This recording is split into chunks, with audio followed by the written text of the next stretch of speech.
Manong bali ito yung frequency mo 162975. Ang kanyang SWR ay calibrate muna natin. Ayan. Dali lang. Pagkatapos natin may calibrate yan, ayan. Siyempre SWR na natin yan. Pagka na SWR natin siya, 1.4. Okay. 1.4. 1.4 yan sa frequency na ganito. Tapos yung isang frequency natin ay babaan lang natin yung liwanag niya para makita dun sa segment. 16325. Ayan. Halos ganun pa rin, Manong, hindi siya gumalaw. Ayan o. Pare-parehas lang yan. Calibrate natin. Siyempre nagbago tayo ng frequency.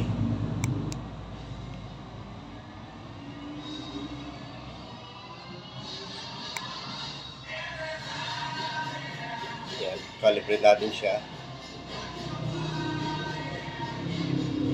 0, 0 yung calibration niya. Tapos set natin siya ngayon ng okay, 0, 0 yung calibration niya. Set natin ngayon ng SWR. Halos ganun pa rin siya. 1.5, 1.4. Ayan. So pasok yung frequency na hanap natin, 162 tsaka 163. Pasok siya dyan sa frequency na yan. Ngayon, hiwa-hiwalayin ko na yung antena. Tapos lalagyan ko na lang siya ng pattern. Masking tape ko na lang para alam mo kung saan mo isisiksik. Okay? Bali, una siya. Ito yung lalagyan ng antena. Ayan. Ngayon, isa-isahin kung babaklasin yan. Pero bawat pagitan ay makakargahan yan ng o bawat dugtungan, ganito, kakargahan ko ng pattern para sakto lang sa sisiksik mo. Okay? Ayan. May mga clip naman yan, madali na lang sundan yan. Siyempre mataba dito, tapos magiging payat na dun sa pinaka-taas doon.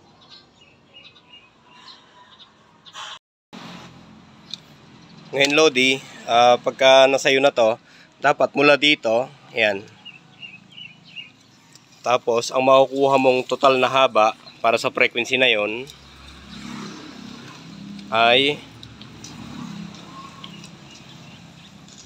hanggang 165 inches. Ayan. Andito yung dulo. Ayan o. 165 inches. O 65.1. 165.1. Yan ang dapat na makuha mong haba. Tama. So, bali, ito ay hindi ko nagagalawin. Yung telescopic niya, hindi ko nagagalawin yan. Hihigpitan ko na lang to. Tapos dito ko na lang siya kakalasin sa gawi dito. Ayan. O siguro para mas hindi mahaba sa packaging, ito na lang. Lalagyan ko rin ng sinyal dito. Dito kakargan ko din ng sinyal dito. Tapos dito ko na siya paghihiwalayin. Ayan. Ito mahaba pa to. Isiniksik ko lang to hanggang dito, pero mahaba pa yung nakatuhog dito hanggang dito ata. Ayan. Para makuha natin yung frequency. Ayan. Buti nga nakuha pa natin yung frequency na yun eh. Naglalaro siya doon, 162, 163 hanggang 160 kaya.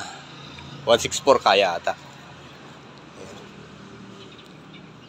Kasi ito madali lang naman, tutornilyohan lang itong mga to. Ayan. Tatanggalin mo lang to, tapos itutusok mo na yung elements. Ayan. Ayan. Ganyan ang posisyon ng elements. Ganyan, Lodi, oh. Ayan, oh. Pauuna ka dito, itutusok mo, itutornilyo mo dito. Tapos itong isang elements, itutusok mo rin dito. Dito ang tornilyuhan. Tapos isang elements dito rin. Ayan. Doon din. Okay?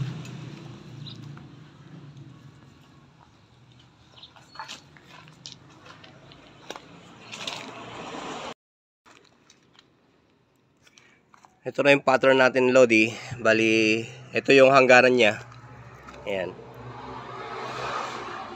Ito. Ito yung tape na nilagay ko. Dapat pag siksik mo dyan, hanggang dito lang.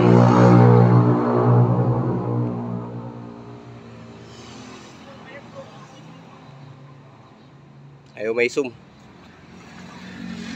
Gumagalaw kasi. Sige, pindutin mo nga yan. Yung screen. Ayan. Ito na yung pattern mo. Ayan. Dapat pag assemble mo dyan, hanggang dito lang siya. Ayan. Tatanggalin ko na siya ngayon. Ito na yon yung una. Tapos ito, higpitan mo na lang to, loads, para umigpit tong tinanggal natin.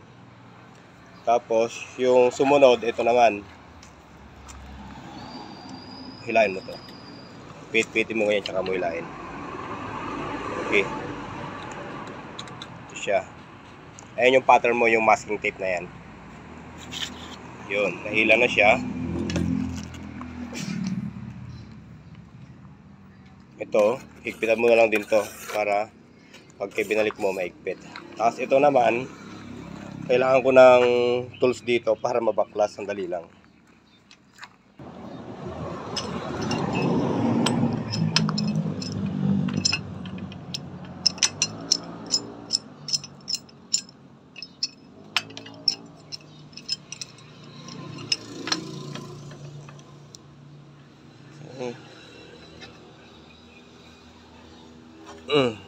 Ayun.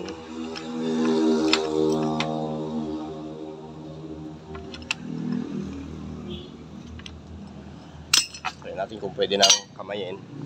Oops. Yan.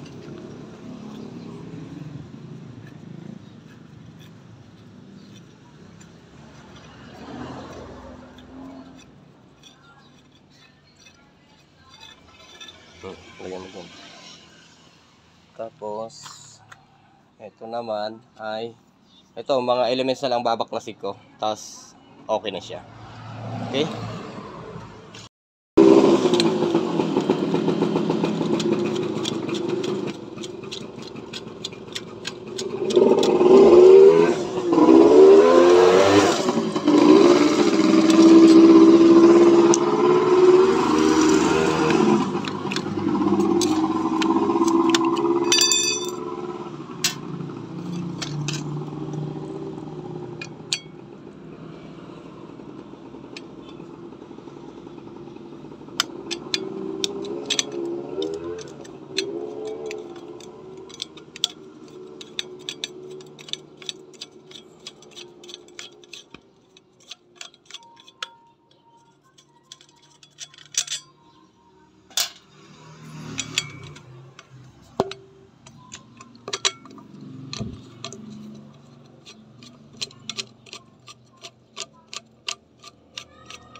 Itong isang elements naman pala manong, kasi nga na hindi ko matanggal tong isang screw niya.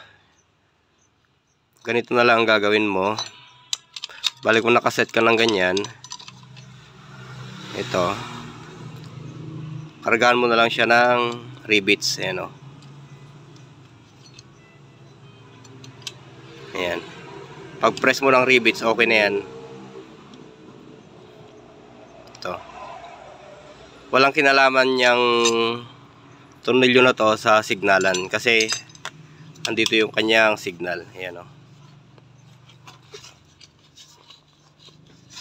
Ayan. Ito yung kanyang coil. Okay.